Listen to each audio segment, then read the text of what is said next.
सबको मालूम होगा हमारी सरकार 1993 की धारा 9 के अंतर्गत चुनाव में पंचायत चुनाव करा रही थी और उसमें हम सभी वर्गों को साथ में लेके गए थे, कोई वर्ग हमसे नहीं छूटा था। लेकिन जैसा कि कांग्रेस को डर हार का और जैसा षड्यंत्र रचने का कांग्रेस का स्वभाव, वो हमारे अध्यादेश के खिलाफ हाई कोर्ट में गए। हाई कोर्ट ने हमारे अध्यादेश को सही माना और कोई स्टे नहीं दिया। ये फिर हाई कोर्ट में गए, फिर ये डबल बेंच में गए, ट्रिपल बेंच में गए। 4 बार कांग्रेस को मुंह की खानी पड़ी हाई कोर्ट में। उसके बाद ये सुप्रीम कोर्ट में गए और सुप्रीम कोर्ट ने हाई कोर्ट को वापस कर दिया और हाई कोर्ट ने उसमें फिर स्टे नहीं दिया। तो एक षड्यंत्र करके गबली केस में इन्होंने हमारे एक बड़े वर्ग, हमारा एक जो सबको साथ सबका विकास ले जाने की माननीय प्रधानमंत्री जी की और मुख्यमंत्री जी की कल्पना थी, उसमें इन्होंने एक बैठता लगाने की कोशिश की और पिछड़े वर्गों के बिना चुनाव कराए जाए ऐसा सुप्रीम कोर्ट से आदेश इनके कांग्रेस के वकील, कांग्रेस के प्रवक्ता और कांग्रेस की एक महिला नेत्री जो छिंदवाड़ा की थी, उनके द्वारा लगातार दलीलें देकर इसको डाइवर्ट किया।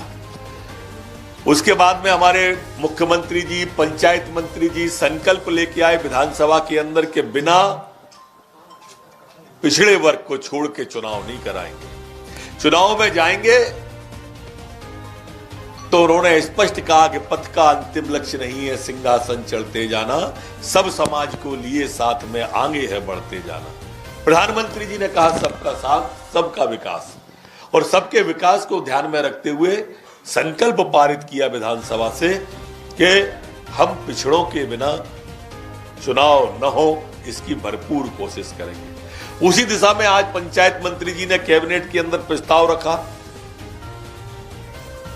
और आज जो अध्यादेश हमारा था, जो हमने पास किया था अध्यादेश, उस अध्यादेश को जो डिलिमिटेशन से संबंधित था, आज मध्य प्रदेश की कैबिनेट ने उस अध्यादेश को वापस लेने के लिए महामहिम राज्यपाल को कैबिनेट द्वारा प्रस्ताव पारित करके भेजने का निर्णय लिया है। और ये पंचायत चुनाव प्रक्रिया जो चल रही थी, उसको हमने अब अध्यादेश निरस्त करते हुए उस अध्यादेश को महामहिम को भेजने का तय किया है। इस विषय पर विस्तार से बोलने के लिए मेरे साथ पंचायत मंत्री स्वयं उपस्थित हैं।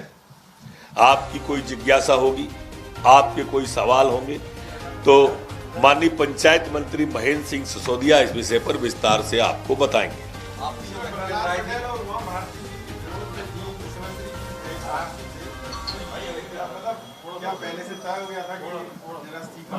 जो आपकी व्यक्तिगत राय थी, अब सबकी राय हो गई।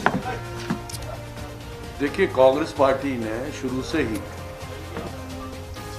पंचायत चुनाव में बखेड़ा पैदा हो इसका प्रयास किया और जैसा माननीय गृह मंत्री जी ने भी बताया कि हाई कोर्ट, सुप्रीम कोर्ट तक उन्होंने कोई ऐसी अदालत नहीं छोड़ी जहां उन्होंने अप्रोच नहीं किया।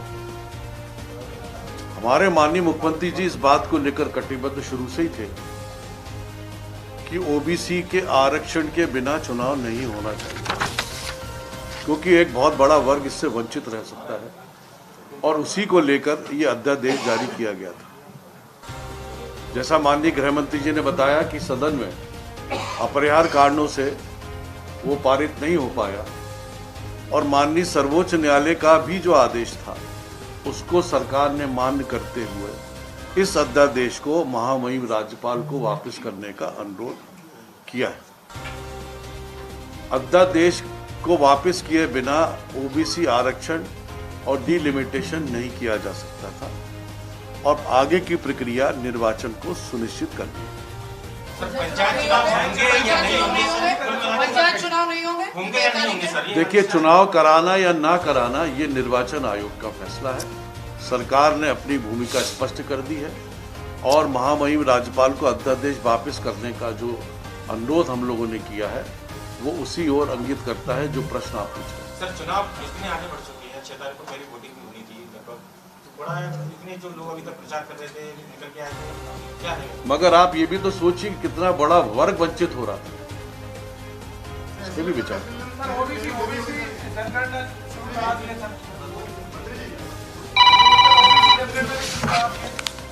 जी लेट हो गए सर फैसला लेने में, काफी इतना चुनाव आगे बढ़ेगा उसके बाद। उसका कारण रहा कि कांग्रेस पार्टी ने जो याचिकाएं लगाई थी उसके वजह से, क्योंकि मामला सब जुडिस था, इसलिए इस पर डिले हुई।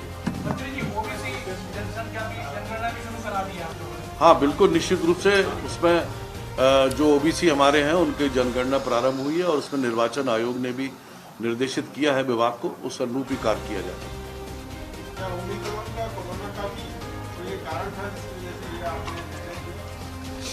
ये गृह मंत्री जी आप बताएं। देखिए, कारण अनेक हो सकते हैं, पर वर्तमान में एक ही कारण है कि हमने अध्यादेश वापस लिया और इसी अध्यादेश पे चूंकि चुनाव आयोग चुनाव करा रहा था, तो मुझे लगता है कि वर्तमान में अब महामहिम राज्यपाल के दस्तखत हो जाने के बाद चुनाव आयोग के सामने अब कोई विकल्प होगा नहीं। अभी सिर्फ इस अध्यादेश की बात है जिस पर चुनाव हो रहे थे। आगे फिर पंचायत मंत्री जी है, वो नया अध्यादेश ला सकते हैं, माननीय मुख्यमंत्री जी हैं, वो नया अध्यादेश ला सकते हैं, चुनाव आगे हो सकते हैं। फिलहाल तो पोस्टपोन्ड की दिशा की ओर सरकार बढ़ी है, हम पिछड़ों के साथ आगे बढ़े। अभी वो कहना ठीक नहीं है, अभी आज इतना ही कहना है। मंगलश्री न्यूज के सभी वीडियोस पाने के लिए हमारे चैनल को अभी सब्सक्राइब कर लें, साथ ही पास में बने हुए बेल आइकन पर प्रेस कर ऑल नोटिफिकेशन पर क्लिक कर लें ताकि सभी वीडियोस के नोटिफिकेशन आप तक तुरंत पहुंच पाएं। आप हमें फेसबुक पर भी फॉलो कर सकते हैं, साथ ही हमारी एप्लीकेशन को गूगल प्ले स्टोर से डाउनलोड कर सकते हैं।